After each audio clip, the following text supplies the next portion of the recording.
So well, I'm actually going to try to keep this talk as light as possible, but at the same time educational and entertaining, because it's late in the day, and so I know there's a lot of information to process, and that you've got through the course of the last 2 days, so yesterday and today.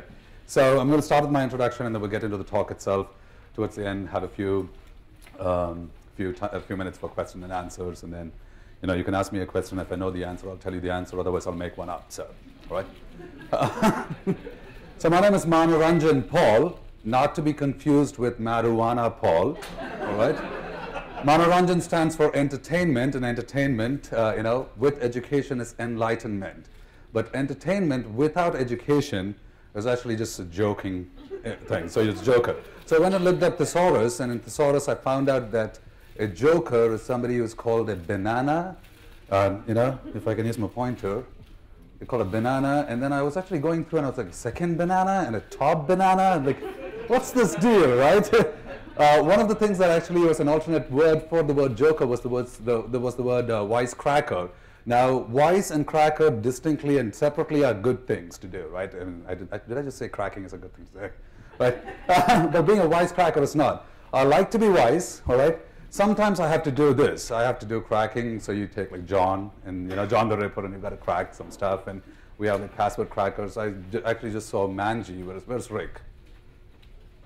Oh, there he is. He's hiding in the back. He's one of the best password crackers. And so if you want to get your passwords cracked, go to Rick, all right? I certainly want to be wise. The scripture actually says that he that winneth souls is wise. And so I am unashamed to call myself a Christian. Some of you may think that it is elite. Others may actually think it is lame. After 2 near-death calls, it actually doesn't matter what you think. All right, I am a Christian. I did have 2 near-death calls, and I also had another one. I think maybe I should add my 3rd death call. And at that point, my wife basically said, "If you die, die gracefully. Right? Don't do this drama that you're going to die." All right. So I kid you not. You can talk to my wife about it. She's like, it's like, if I'm going to drown, then drown so that people admire you drowning.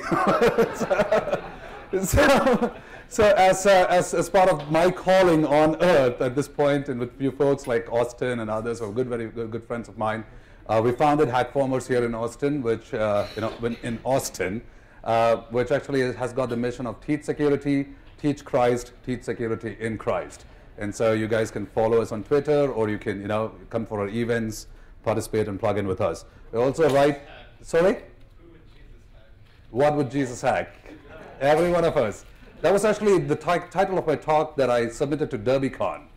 And what would Jesus hack? And they rejected it. Damn it. And Dave Relic is a good friend of mine as well, the guy who wrote Metasploit, the penetration testing guide. I met with him this morning, and he's like, "I will send you the reasons why they rejected it." And he's going to be diplomatic about it. I know that. But tell me the truth, right?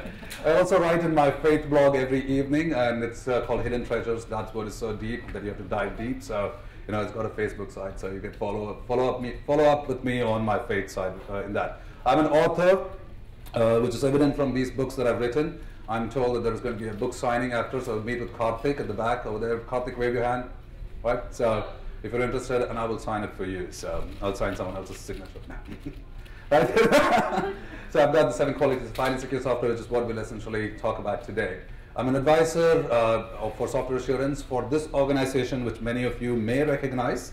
I've been appointed by them to help the organization with their education, the training and the certification, specifically around the software security lifecycle certification. So I've got, they give these certifications out, and some of you are certified, some of you are aspiring to be, so all the very best if you are to be certified. So I've got personally CISSP, and then CSSLP, I'm actually certified number 2. They gave it to a friend of mine who works for Microsoft, Jim Molini. That's number 1, and I think because he worked for Microsoft, he got number 1. Otherwise, it should have been me. Right? So yeah, I've been plugged into the process for a while, and so I've got a few more. So yeah. For my day job, I actually do secure solutions. I founded this company which does training, consulting, and products.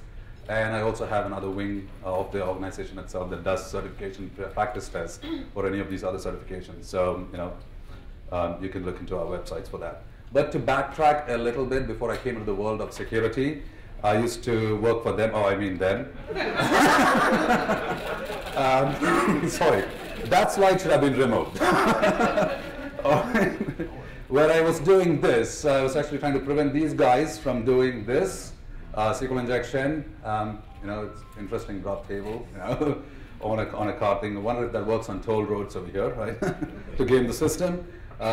Cross-site scripting attacks, CSRF, which kind of looks very techy, but it looks better on a T-shirt, is what I think. So, all right. So trying to keep the hackers from doing these things to our applications. But even before Dell, my time at Dell as a security, as the AppSec program guy, I used to work in the Bimini Islands in the Bahamas, and my research was on shark biology, on researching the DNA and their homing behavior of lemon sharks. I used to work for this guy who some of you may recognize if you see Discovery Channel Shark Week. He's Dr. Samuel Gruber, who is the founder of the American Ellis Morgan Society. So you know that I'm kind of a shark junkie, and I like sharks, and that's evident from my iPhone apps, which is all about sharks. All right. So, and actually, my OWASP badge says Mano the Shark Paul. So that's pretty cool. And so my friends actually call me the shark. I also do this. Some of you may recognize this. If you are into any form of martial arts, which this is actually the 5 forms of the animal forms within the Shaolin Kung Fu thing, school, and I am twice removed. So my master, my Shifu, is the direct student of Grandmaster Sin Quan Pei, who brought Shaolin Kung Fu to the United States. So he's kind of the legend, and this is Grandmaster Sin Quan Pei actually signing my gi. So I take great pride in being like a student office. But I actually take greater pride because my son, who is 6 years old, is actually also with me, and so we have this father-son bonding thing. More importantly, with him, he and I are both second-degree brown belts, which means we're just about a year away from our black belts. So, you guys can clap for that now. I will tell you this: if you Google or Bing search Mano Paul Shaolin, there's a video that you will hit, which was about how I got disqualified in a tournament for kicking a guy twice in his face, or actually kicking 2 guys in their faces twice. I do security because of my beautiful wife, who is the person behind me doing what I do, and then I've got also a 7-month-old son, and he will be the youngest in Shaolin Kung Fu if he ends up doing this. Right? He'll outbeat my son, Ruben, my firstborn. So my son once asked me, "Dada, are you famous?" And before I could answer the question, my wife actually responded to him and said, "It's what you leave behind in people that matters. It's not the laurels that you have done that is short-lived that really matters. So all the books and all that stuff that is written is really not. It's inconsequential unless you leave something in someone." But am I famous? I had to answer this question, so I said, "Yeah, I was on Fox News over here at the and this was on the good side. I was on Fox News for the right reasons. So I was talking. It was about after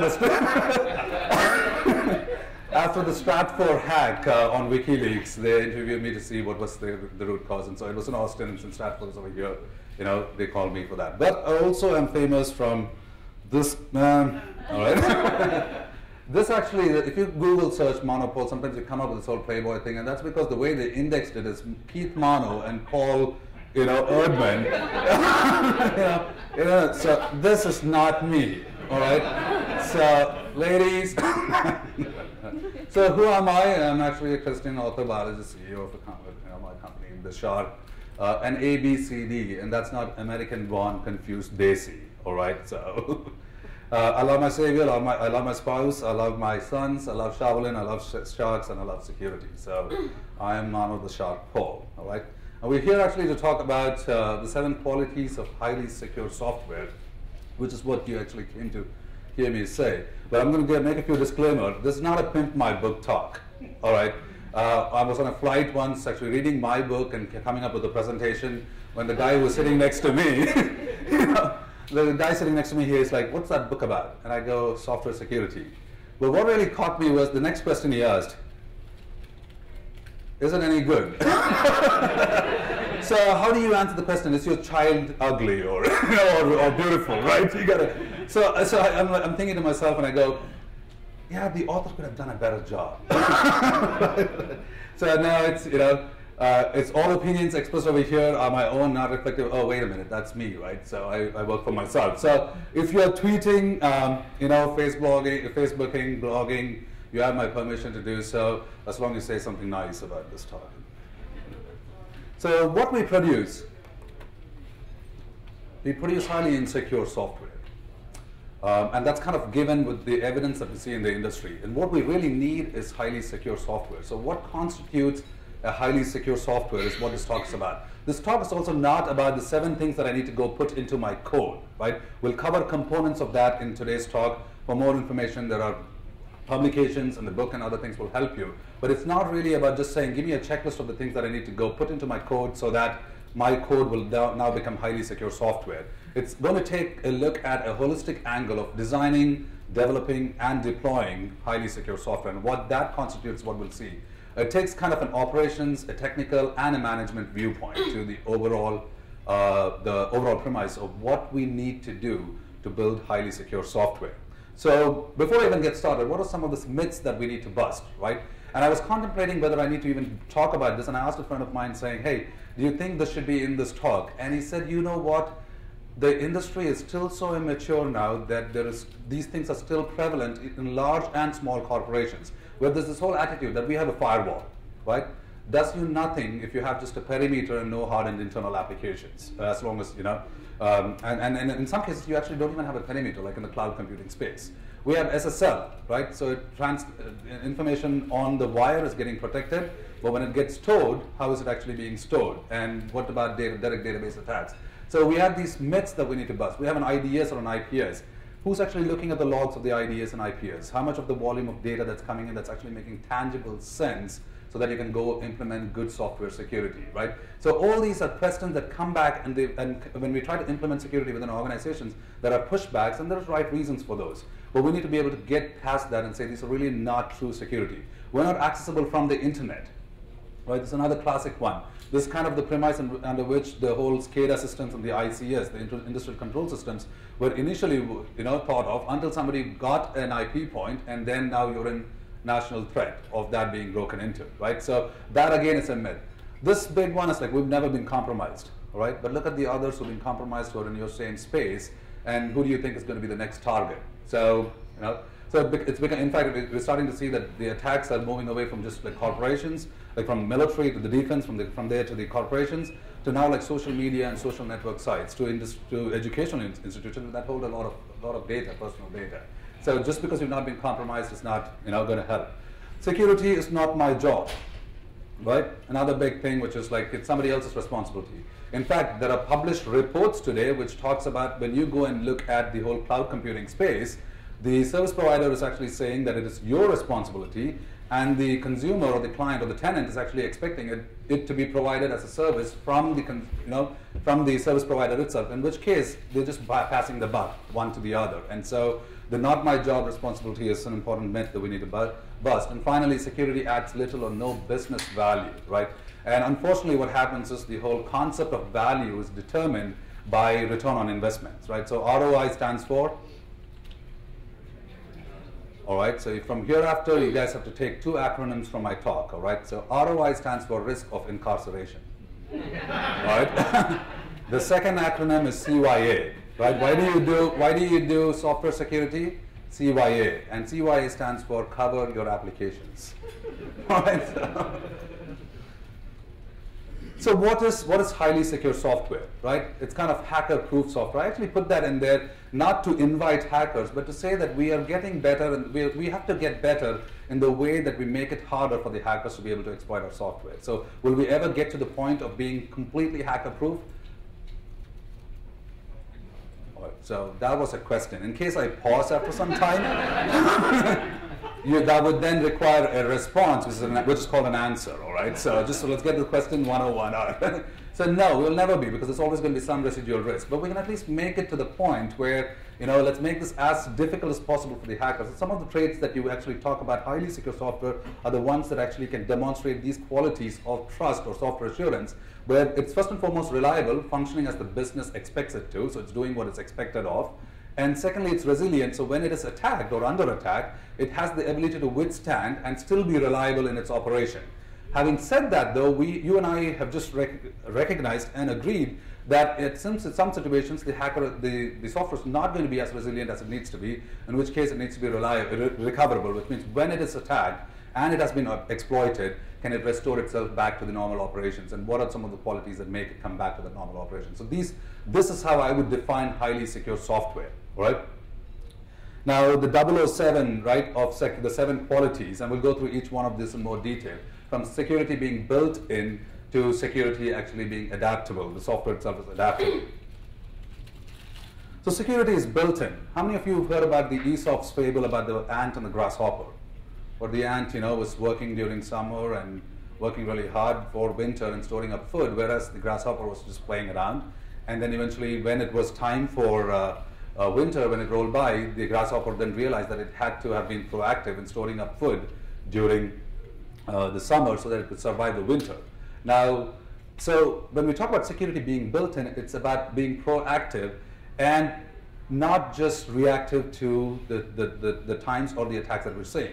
Unfortunately, what has happened is in the industry today, most security professionals, including like the top-level managements, have taken a very tool-centric approach of deploying tools to address the security problem, rather than thinking of it, and it's very tactical, instead of thinking of it from a strategic standpoint, right? So in the long run, about 5 years from now, if I'm going to build some software, is it going to be resilient to the attacks that we are going to expect? So if you're going to actually be, if you're tasked with building software today, some of the things you should be looking at is not just the web application attacks that are in place, right, if it's a web application, but also the mobile space, right? If I'm going to have a mobile offering, then what am I going to have to do with that? If it's going to get deployed in the cloud, what am I going to do with that? And what are some of those other aspects of being strategic in nature to position the business and the value that the software is going to provide for that business in a long-term perspective? Because a tool with a fool with a tool is still a... That was again a question. A fool with a tool is still a fool, right? So, in many cases, we run these tools and we don't know actually how to even process the results of those tools, and we just live in this world of what I call placebo security, right? So, what does it take actually in terms of then integrating this whole thing into the life cycle itself? So, it should be a process-centric approach. It should be something that we take in right from the time where we begin with training. It's getting the education of the users appropriately completed, so that they know what to do with attacks, right? And they know what to do with how to respond to attacks. They know what to do to be able to test and attest the controls that are in place. Starting with the requirements, looking at quality requirements and security requirements besides just the functional requirements that are to be in place. And we'll talk about a few sources of those requirements as well. In the design phase, it's a must-have that you do. If you were to pick one thing that you could do from a security standpoint, do a threat model of your application, is to see what your entry points, what your exit points are, how your data flow is, what are some of the privileged code sections, right? All that becomes so crucial because there are different threat vectors and different threat attackers or misactors and hackers that can try to compromise your application using different things for different reasons. And we'll also see a few of the motivations. Doing an architecture review and the whole attack surface evaluation. If there was one thing you needed to do in terms of the coding and writing secure code part of it, then it's about making sure that you look at least some of the top 10 attacks and putting the control points to secure coding itself. A static analysis would be another thing that you may want to look at, doing static analysis of your code itself once it's been generated. In the testing space, dynamic analysis, and then doing security validation, right? So from an assurance standpoint, making sure that you can certify that the software is truly secure from a technical standpoint, and from a management standpoint, looking at the risk itself, so you can accredit the risk to saying it's something within my acceptable threshold or not. When we get to release, looking at secure installation, it doesn't actually do us any good if our developers and all our testers have gone through this entire life cycle and they've built really highly secure, resilient code, and the guy who's going to deploy puts it up to run with administrative privileges, right? And so you've kind of nullified everything that you've done in the previous class. So secure installation to continuous monitoring, from patch management to configuration management that needs to be in place. And finally, we also need to not forget that software is written, it's to run, but at one point it has to also retire, right? So from the standpoint of having to rotate and archive, if it's like crypto keys or something like that, or the data and the media itself needs to be sanitized or removed so that you securely dispose of that. So that's kind of one of the things that we try to run an old horse and expect it to win the race every time, and that's kind of a fallacy in the way we kind of either ignore the whole rotation or the retirement part of it. Now, building security in, right, is it's important because of this principle called Mano, right? And for any crime or any cyber crime to happen, there has to be these three things that has to take place. There has to be some motive, there has to be an opportunity, right? And there has to be some means by which that's going to manifest. Motive, hacker motivations have changed from being what I call the 3 C's of hacker motivation. It's changed from being the cool guy in the room, the whole ego factor, like, hey, look at me, I defaced this website, or I wrote the slammer worm. From the whole cool factor, it's moved over to the cash factor, which is the whole data is the name of the game, and you exploit data, and you can sell it in the market. Cybercrime as an economy is an excellent article by Harvard Business Review that you guys should be reading, which talks about why hackers do what they do, right? And there's a lot of cash in that. But now we're also starting to see the whole cost factor, and the whole cost factor is hacktivism, right? They're doing something for a thing that they believe in. And that is something that you can't really mitigate by giving more money or just giving them fame, right? So it's free badly Manning or WikiLeaks, the freedom of speech. If you go after our hackers like GeoHots with Sony, then they'll get back at you. So Anonymous actually put out Opsony, which was I'll go after you because you went after GeoHots, right? And so they have a cause that they're going, and that's actually a much more dangerous threat agent that we need to deal with. So we need to understand the hacker motivations, and then the whole aspect of building in the appropriate processes into the controls, as I showed in the previous slide. So it's integrated in the SDLC from requirements to release, and then eventually retirement as well, right? Now, from the quality number 2 is that functionality actually maps to a security plan, right? Which means, like, when I have to run a race, you don't focus on the amount of distance that you're going to race, but you're going to focus with what you're going to actually break the tape at the end of the race, right? So in terms of you keep beginning with the end in mind, is how secure is my software going to be, is the approach we should be looking at. So you take functionality and then you tie that down to the controls in the security plan. Now, when I talk about the security plan, what is the security plan? It's going to be a framework. But how many of you have like a security plan for your organization? Truthfully, right? Few of you have security plan, right? What does it actually give you? It gives you a foundation for some assurance, all right? And help me complete this statement. Failing to plan is equal to? All right, so 10 points to you. Right? So what does the security plan really give you? It gives you kind of an overview of applicable security requirements. And that's important because you don't want to have all security requirements. Unfortunately, in most organizations, what's happened is you have a blanket, overarching umbrella security plan. And in many cases, it becomes very onerous for the development staff to be able to go implement that plan within the product that they build. And so looking and identifying what are your external requirements, right? So if you don't do credit card transactions, PCI DSS would not actually even apply, and that may be something that your auditors may say is part of a compliance checklist, which in your scope is out of scope, in your software is out of scope. So looking at the governance, the regulations, the compliance, the privacy requirements from an external standpoint, but also your internal policies and standards becomes important. The plan also should be calling out the controls that need to be in place, and controls both from a proactive standpoint in being safeguards that you need to build in, and reactive standpoint in terms of the countermeasures that need to be in place so that when you get attacked, you can react appropriately, right? And the whole plan takes a very a people-centric approach, and then also an operation and a management or risk-based approach. And that's kind of what you should be looking back when you go back to your organizations and see how comprehensive your security plan is. And so I could then map my functionality over to my security plan, and a map software would look something like this. So I have a security requirements from PCI DSS, which says remove test and default accounts before release, right? Now I could do that where I have to change and make sure that I have unique usernames and it's not the default that is installed as a control that is put in place, which goes and ties into the functionality itself of the software that each user must have a unique account when interacting with the system. You can go further down to say there are other threats that I identify which gets mitigated by having put this control in place itself. And so our plan kind of becomes granular to some degree, but also it gives you the benefit of having tied to requirements that you can go back when auditors come in and knock your door, that we have these controls in place and they tie to these requirements that we need to comply with. So requirement number 3, or quality number 3. If you go and look and study any of the superstructures, what you would find is, in proportion to the height of the building, there is a very deep foundation, and in some cases, the foundation is as deep as the structure that it has to support. So what lies beneath becomes crucial. And so in highly secure software, some of the basic first things that need to be put first are these concepts of what I call the CIA AAA, right? So you start with confidentiality, and confidentiality in terms of encryption or some mechanism that needs to be in place to assure that there is disclosure protection. When we look at integrity itself, we're looking at integrity from the standpoint of making sure that the system is going to protect itself against unauthorized modifications or that it's reliably functioning. So hashing would be a control example of integrity. Input validation would be another control example of, of integrity.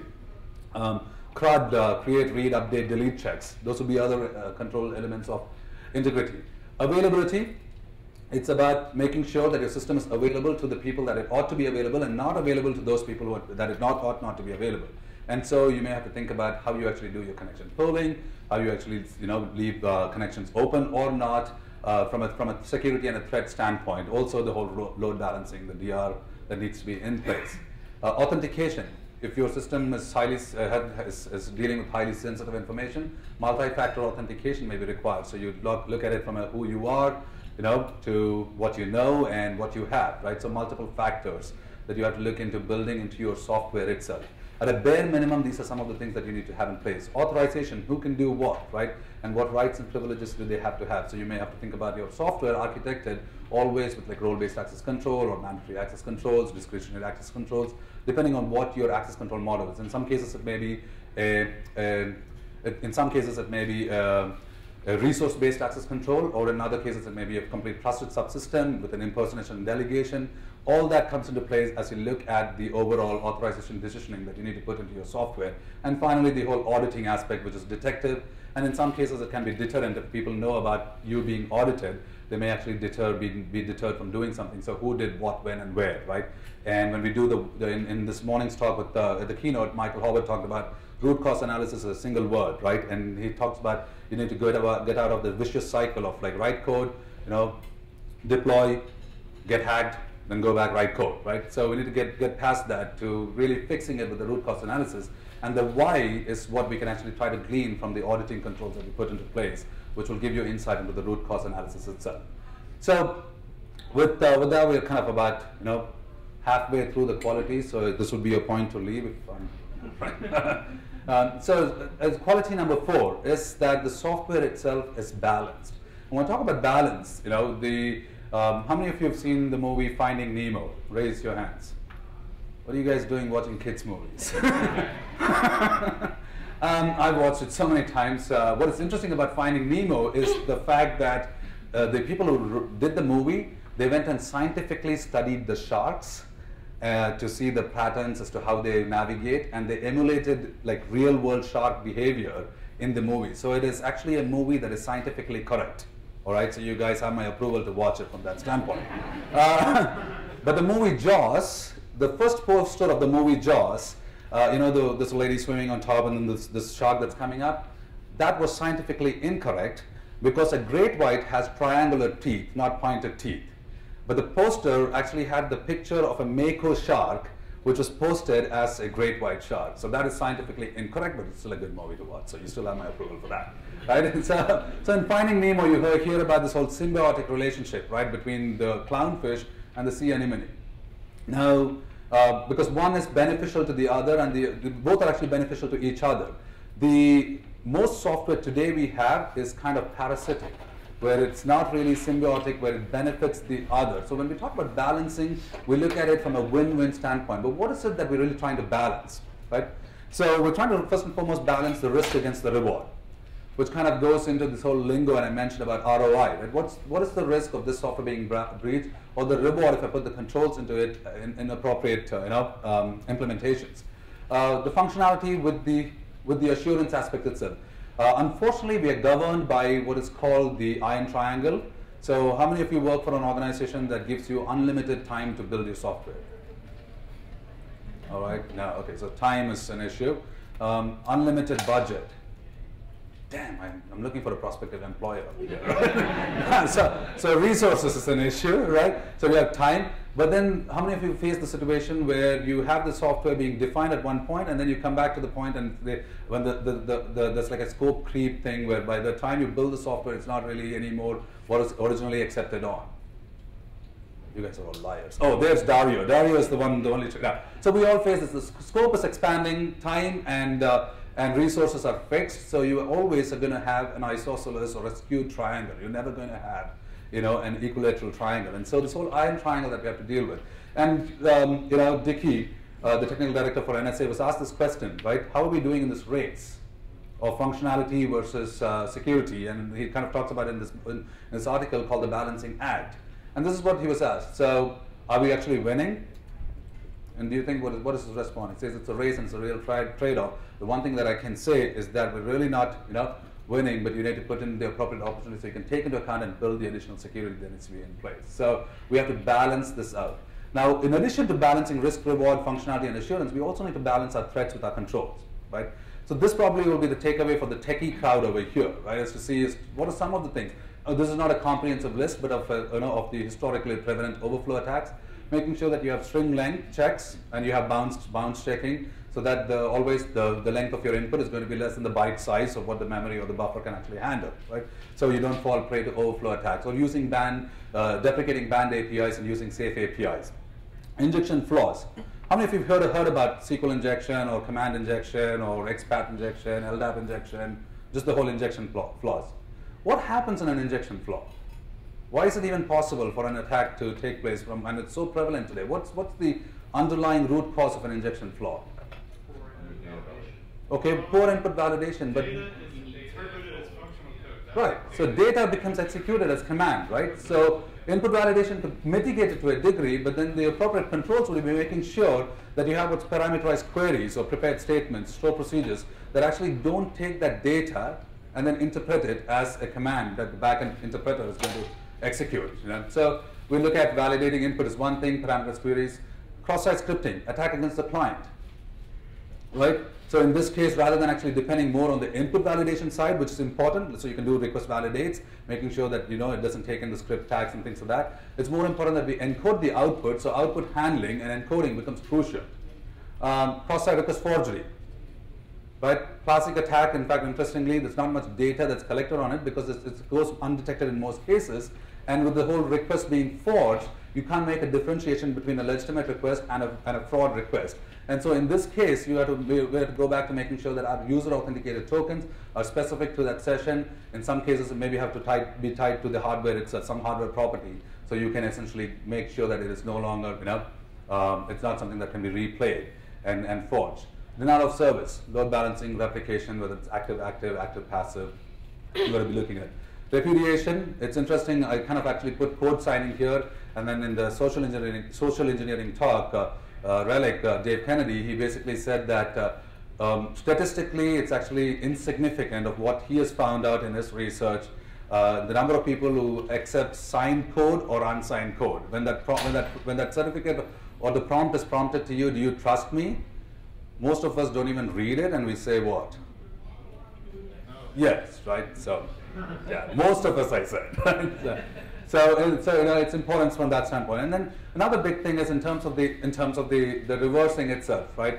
Making sure that you have is debugger API present inside, like opaque predicates and things like that actually can look at the system itself, obfuscation of the code. So when you deploy it, you also have controls in place so it can't be reversed. Now, quality number 5 is incorporating those security requirements we talked into, and that means making sure that we don't lose the requirements in translation. So how many of you have heard this? Send reinforcements, we're going to advance, right? This is a military strategist, getting this command to say, we're going to advance, so we need more reinforcements. And in lost in translation, we change that to send 3 and 4 pens, we're going for a dance. Right, and that's what's happening most of the times with regard to security itself. As we go from the functionality to security, it really doesn't factor into what the original requirement itself was and kind of gets diluted. So it's very crucial now in terms of us making sure that the requirements are put into place, that we first seek to understand and then to be understood from a security standpoint. We need to understand who. The one big player in our thing is the business itself, making sure that we understand the requirements from the external aspects as to what are some of those requirements. So from regulations, you can talk about SOX, HIPAA, GLBA, FISMA, whichever is your poison, right? And then you look into the industry standards of ISO, NIST, PCI, OSS, and other standards that you need to have in place. privacy with COPPA, and then on the internal side, you've got company governance and business functionality. So some of the things that we can look at is the whole, from a methodology standpoint, data classification to understand what those requirements are as to what controls you need to put into place, the appropriate levels of controls that you need to put in, subject and object matrix, right? So you have those relationships in terms of role-based controls.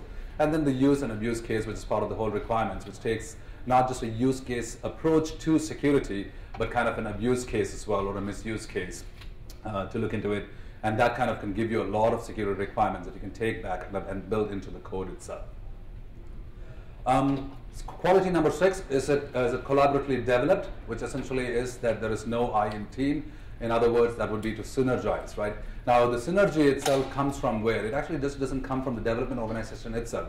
The software is a component of your IT function, and there are a lot of other players involved in this. So the stakeholders that are part of this are going to be your business, your critical business unit itself that you're supporting or building the software for. It could be internal or external, a customer, a client, security team itself.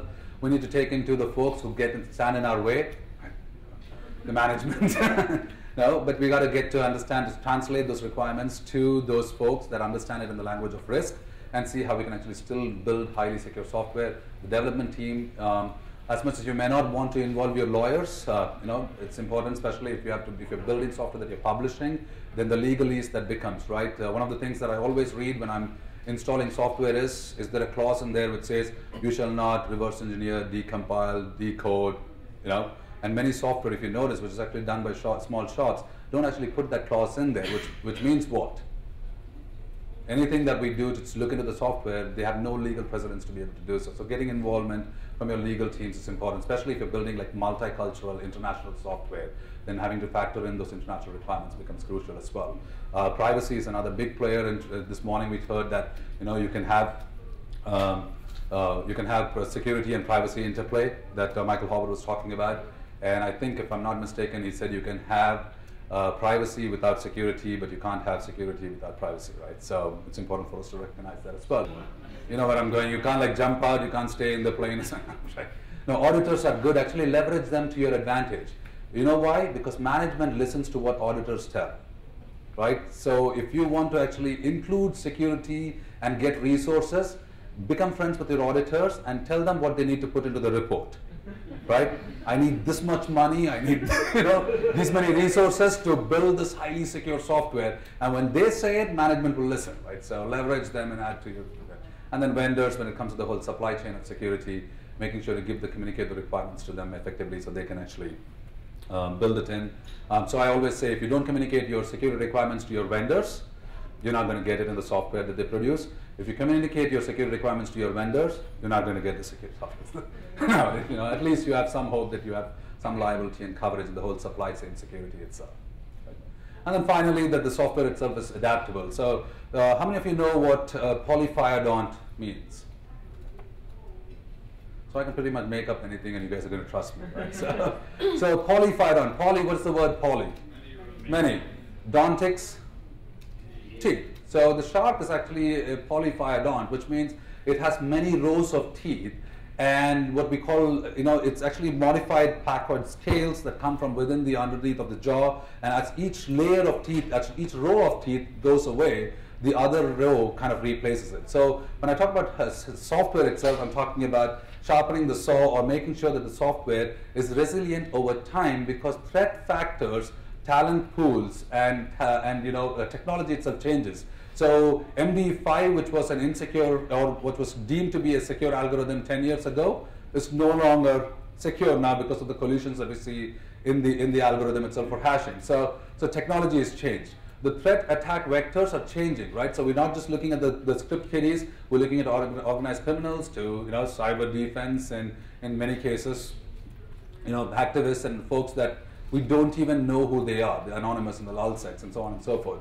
And talent is also changing. Now, earlier it was about talent pool that was coming or migrating from one location to the other. Now work itself is going to other locations. And so we have to look at the overall talent pool to see if they end up actually creating software that will not be resilient over time, or which will not be adaptable. So like cryptographic agility and things like that we need to take into account as we build software that is quickly adaptable to the changing times. So essentially it means begin with the future in mind. Now, I'll be on my soapbox for a minute, and the reason I'm going to do that is I believe that if we put things in place to have highly secure software built over time, not only will we be proactive about security, we can truly get to be predictive about security. Now, if any of you want to take me up on that challenge, then over 10 years from now, let's meet again and talk about seeing if we can. And I think security will become so crucial, like change management and other things, that it needs to be integrated into the process. So we really become predictive to the best of our ability about security itself.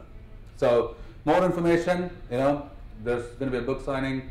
I said this, it's not pimping my book, but if you need more information, then buy my book. So if you like this presentation, or you do not like this presentation, you need other presentations for your company, or you have security program development or consulting training, awareness needs, or security certification needs, then you can contact me. Else, have a great day the rest of the day. And finally, thank you, and go build highly secure software. The ways that you can actually contact me is like through LinkedIn, Facebook. That's my Twitter account. I've got my email there. And if you see that, then that's my, my signature. So if in Twitter and other things, if you see that, then that's me. And Mano actually in Hawaiian means shark, by the way. So thank you very much, and I'm open for questions.